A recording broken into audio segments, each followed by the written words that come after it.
Hello everyone. I hope you enjoy listening to the story. My name is Eleanor Grace Carter, and I am 33 years old. I bought back the house my mother threw me out of when I was 13, on the exact morning the bank came to evict her. And I stood there in a tailored coat while she clutched the same chipped door frame she once slammed in my face, still believing the world owed her mercy. The irony almost made me laugh, but my chest felt tight instead, like something old and buried was scratching its way back to the surface. 20 years ago, that door had closed on a different version of me. A skinny kid with trembling hands and a backpack that was too light for someone being told to survive alone. I remember the rain hitting the pavement in sharp, cold needles, soaking through my shoes as she tossed my clothes onto the driveway like trash. She did not scream. She did not cry. She just looked at me with that flat, tired expression and said I needed to learn how to stand on my own. I kept waiting for her to call me back, to say it was a lesson, a test, something temporary. She never did. The door shut, the lock clicked, and the porch light went out. That sound stayed with me longer than the hunger. Longer than the nights I spent counting cracks in unfamiliar ceilings. Longer than the years it took to stop flinching when people raised their voices. Back then, I still believed mothers were supposed to protect their children. That belief died quietly on that driveway. What replaced it was something colder, something sharper. I learned fast that no one was coming to save me. Not neighbors who peeked through curtains. Not teachers who asked too many questions without wanting answers. Not the woman who gave birth to me. So I adapted. I watched. I listened. I figured out how the world actually worked, and more importantly, who owned it. Standing at the edge of that auction room now, I could see her clearly for the first time in years. Smaller than I remembered, wrapped in denial like it was armor. She had aged, but the stubborn pride in her posture had not changed. She argued with the bank officer like she still had leverage, like consequences were optional. She did not recognize me, not even when I stepped closer. Not even when my name was whispered among the bidders. Maybe that was the final insult, or maybe it was a gift. Because in that moment, I realized I did not need her recognition to finish what had started that night in the rain. The auctioneer's voice cut through the room, numbers rising, tension building. And I felt something settle inside me, steady and controlled.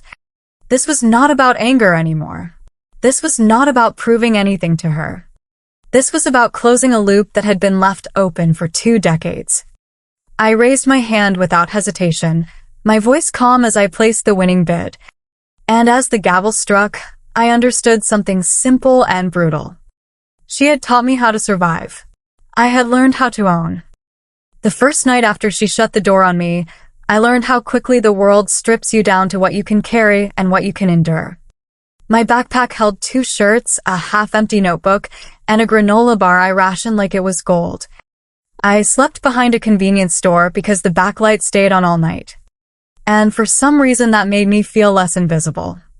The pavement was still warm from the day, but it did not stay that way for long. By midnight, the cold had crawled into my bones, and I remember curling into myself, trying to make my body smaller like that would somehow make me safer. I did not cry. I think part of me was still waiting for her to come find me, to realize she had gone too far. But morning came, and the only thing that found me was the store owner telling me to leave before customers arrived.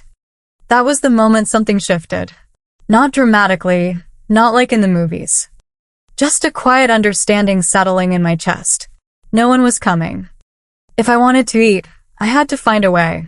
If I wanted to survive, I had to stop being a child. I started with whatever I could do without being noticed too much. Cleaning tables at diners for cash, carrying boxes in storage rooms, sweeping floors in places where people did not ask questions. Adults saw me and chose not to look too closely, which turned out to be an advantage. I listened more than I spoke. I learned which managers paid under the table and which ones would call the police. I learned how to stretch $1 across 3 meals. How to sleep in places that were just uncomfortable enough to keep others away. And how to keep my head down when trouble walked in. There were nights I felt like I was disappearing. Like the version of me that once had a home was dissolving into something unrecognizable. But there were also moments, small ones, where I noticed patterns. Who owned the buildings? Who collected rent? Who decided who stayed and who got pushed out? It always came back to the same thing. Control. And control came from ownership. By the time I was 16, I had moved from survival to observation. I found work with a small cleaning company that handled office spaces after hours. That was where I first saw contracts up close. Left on desks by people who assumed no one would read them. Numbers, clauses, signatures. Agreements that decided the fate of entire properties, entire families. I started copying phrases into my notebook, words I did not fully understand yet but knew mattered. Terms like foreclosure, default, lien. They sounded clinical, almost harmless, but I saw what they did in real life. I saw families pack their lives into boxes because a payment was missed. I saw landlords change locks without warning. I saw how quickly a place could stop being yours. Something about that felt familiar in a way I could not ignore. I did not have a mentor in the traditional sense. What I had was access, and I used it. I spent nights in public libraries, teaching myself the language of property law and finance, connecting dots that most people only learned in classrooms I could not afford. I started small, assisting a real estate agent who needed someone willing to work long hours for little pay. I made calls, scheduled showings, cleaned up after open houses. But I paid attention. I watched how deals were structured, how negotiations shifted based on information, how timing could change everything. I learned that houses were not just places people lived in. They were assets, leverage, power. The first time I stood outside a home that was about to be foreclosed, something inside me tightened. The family inside did not know yet. They were still going about their day, unaware that a clock was ticking down on everything they thought was secure. I recognized that feeling before they even experienced it, that thin edge between stability and loss. That was when it clicked for me. This system was not random. It followed rules, predictable ones, and if you understood those rules, you could move within them without being crushed by them. Or better yet, you could use them. Years passed, and I built myself piece by piece. From assistant to licensed agent, from agent to investor, from investor to someone who no longer needed to introduce themselves to be taken seriously. I created a structure around me that did not rely on anyone's approval. Quiet partnerships, strategic acquisitions, decisions made behind the scenes. I did not chase attention. I chased position. And slowly, almost without noticing, I stopped thinking about surviving. I started thinking about owning. It was around that time that I came across her name again. Not directly, not at first. It appeared in a list of delinquent properties, buried among dozens of others. The address caught my eye before the name did. I knew that street. I knew that house. When I saw her name attached to it, I felt a strange stillness settle over me. No anger. No rush of emotion. Just recognition. She had refinanced the property multiple times, taken on additional debt, missed payments. The pattern was clear. She had been holding on, barely. And now the system she never bothered to understand was about to take everything back. I did not act immediately. Instead, I watched. I pulled records, tracked the timeline, understood every detail of her situation. The outstanding mortgage, the penalties, the looming foreclosure. There was another name tied to the financial strain, someone who had benefited from her decisions. Someone she had chosen to support while letting everything else collapse. I did not need confirmation of who the golden child had been. The paperwork told me enough. It always does. That was when I made my move. Not out of impulse, not out of revenge, out of clarity.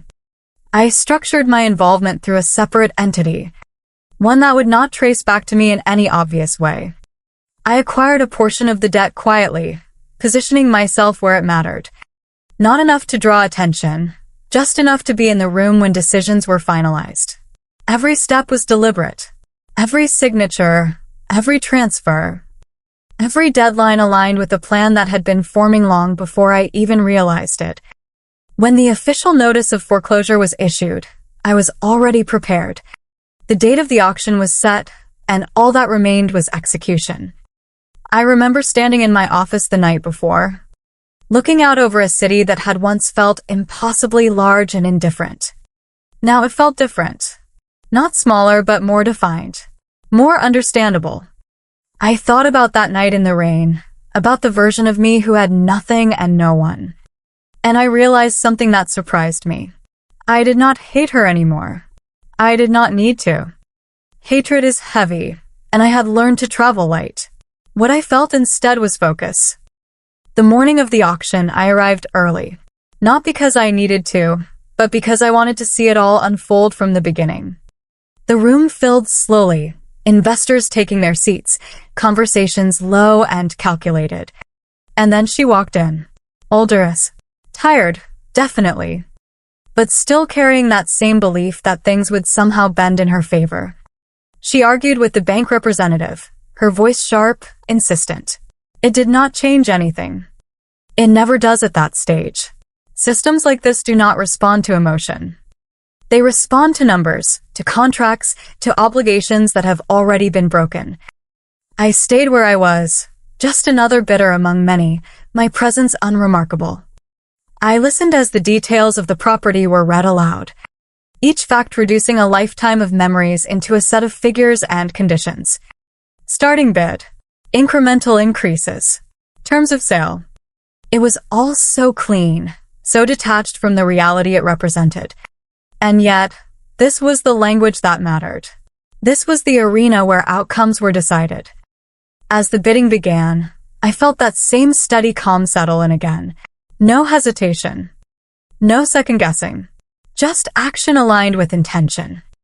I raised my hand at the right moment, my voice clear when I placed my bid, each increase measured, controlled. Others dropped out one by one, the competition thinning as the price climbed. And through it all, she stood there, watching, not yet understanding what was happening, not yet seeing me for who I was. And in that moment, I knew something with absolute certainty. This was never about getting back at her. This was about completing something that had been set in motion years ago.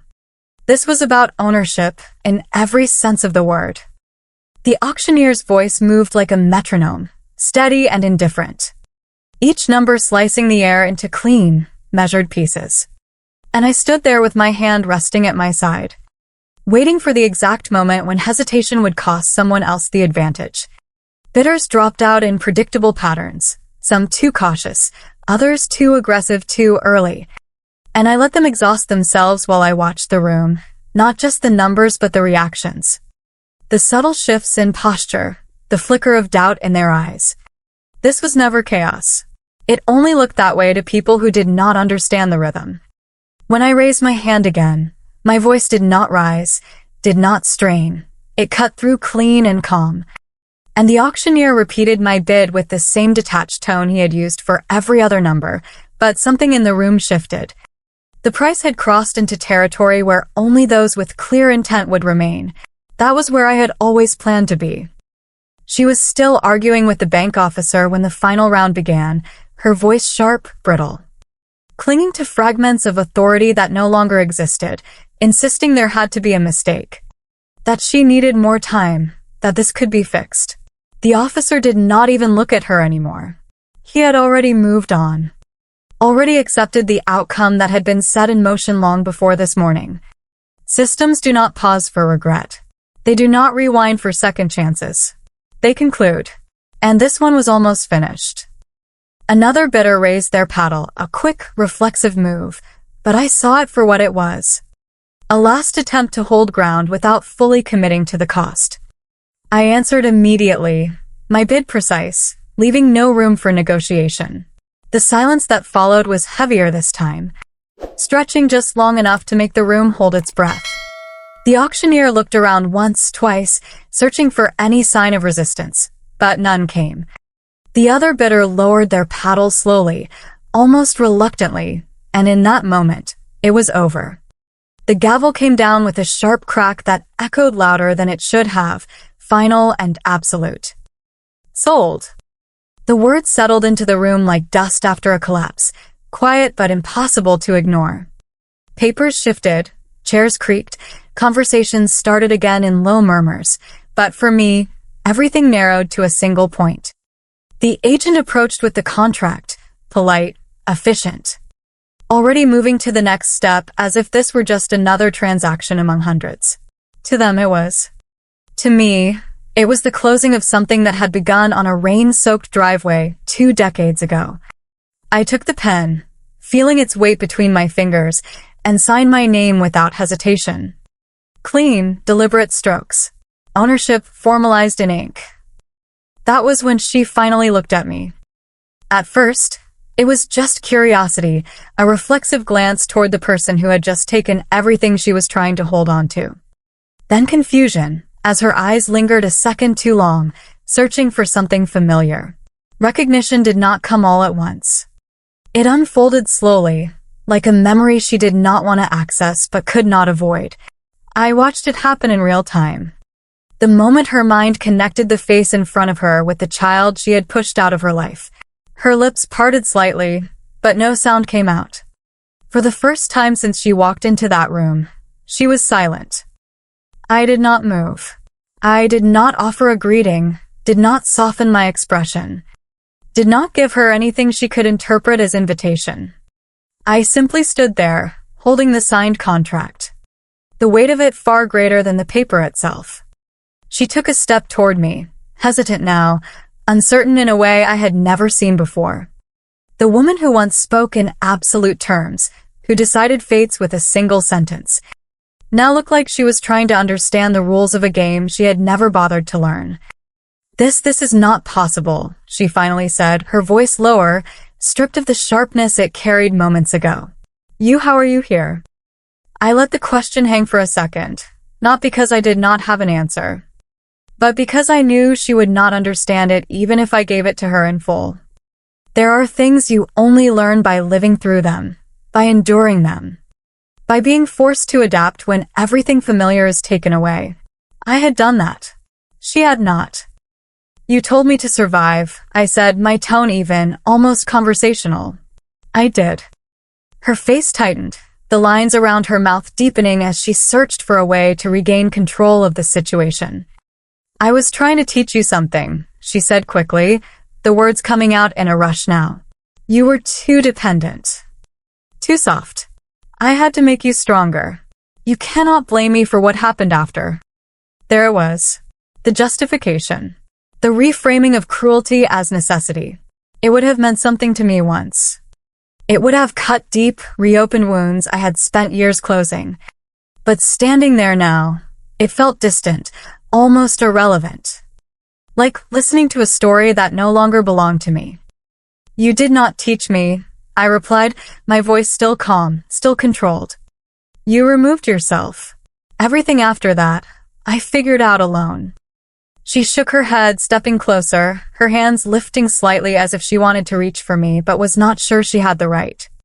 Then help me, she said, and for the first time. There was something close to desperation in her eyes. This house, it is all I have left. We can work something out. I am still your mother. The word hung between us, heavy and fragile at the same time. Mother. It used to mean safety, certainty, belonging. Now it felt like a label without substance, a title disconnected from action. I looked past her for a moment, toward the doorway that led outside. Toward the world where this transaction would take effect, where locks would be changed, where ownership would shift in ways that could not be undone. Then I looked back at her, really looked, not as the figure from my past, but as the person standing in front of me now. Someone who had made choices. Someone who was now facing the outcome of those choices. You said I needed to learn how to stand on my own, I said slowly. This is what that looks like. Her shoulders dropped slightly, the fight draining out of her as the reality of the situation settled in. There were no more arguments to make, no more authority to claim, just consequences, clear and unavoidable.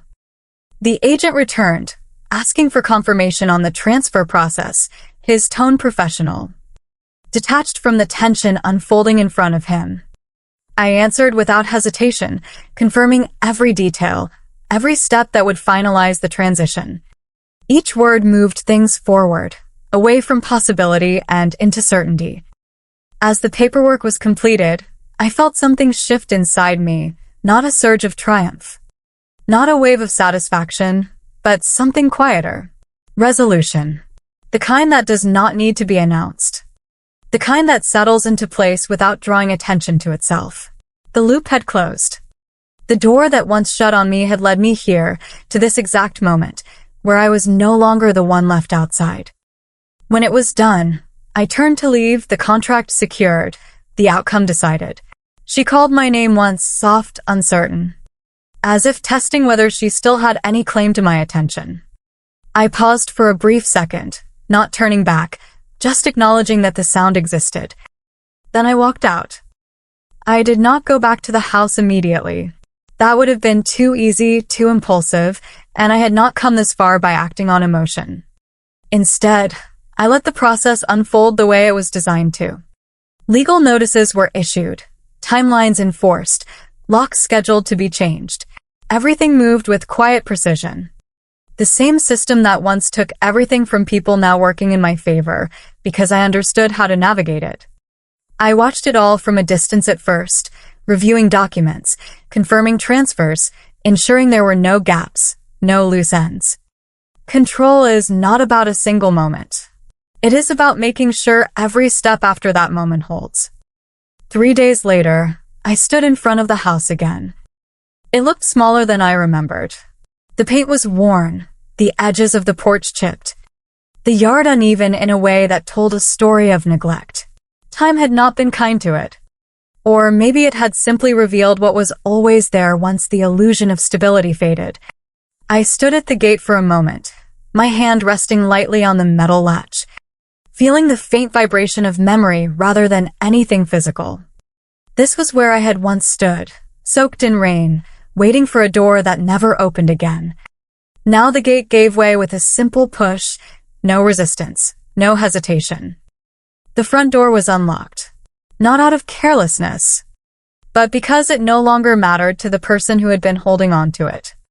I stepped inside slowly, the air stale, carrying a faint scent of dust and something older. Something that had settled into the walls over years. The layout had not changed. The same narrow hallway. The same worn wooden floor that creaked under my weight in almost the exact same places. My body remembered before my mind did. Each step felt familiar in a way that was both grounding and unsettling.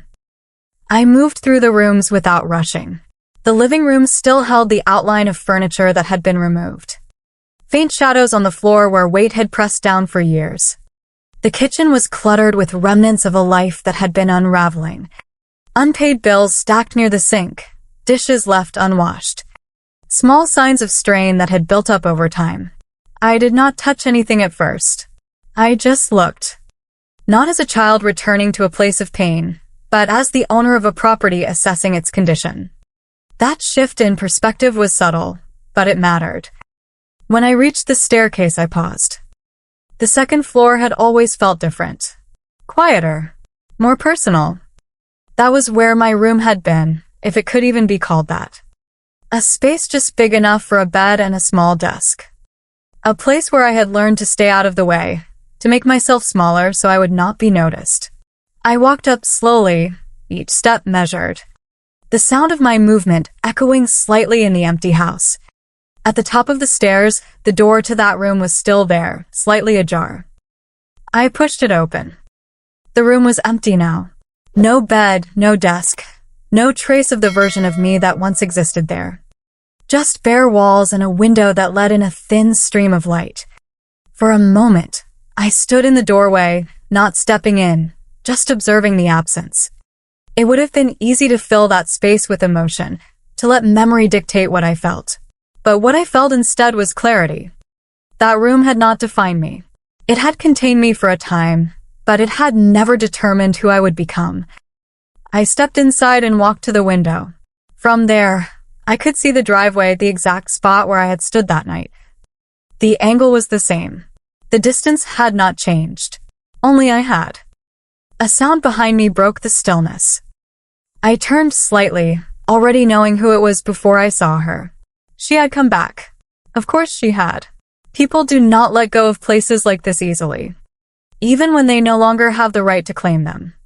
She stood in the hallway, just outside the room, her posture hesitant, her expression uncertain. There was no anger in her face now, no sharp edges, just something softer, something closer to fear. "I thought you would come here," she said quietly. I did not respond immediately. Instead, I turned back to the window for a second, letting the silence stretch just enough to settle between us. Then I faced her fully. "This is my property now," I said, my tone neutral. Not cold, not warm. Just factual. She nodded slowly, as if accepting something she could not argue against. "I know," she said. I needed to see it one more time." Her eyes moved around the room, taking in the emptiness, the absence of everything that once filled it.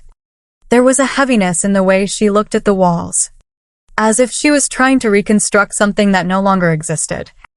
"You could stay," she added after a moment, the words coming out carefully, like she was testing them. "At least for a little while. We can figure something out.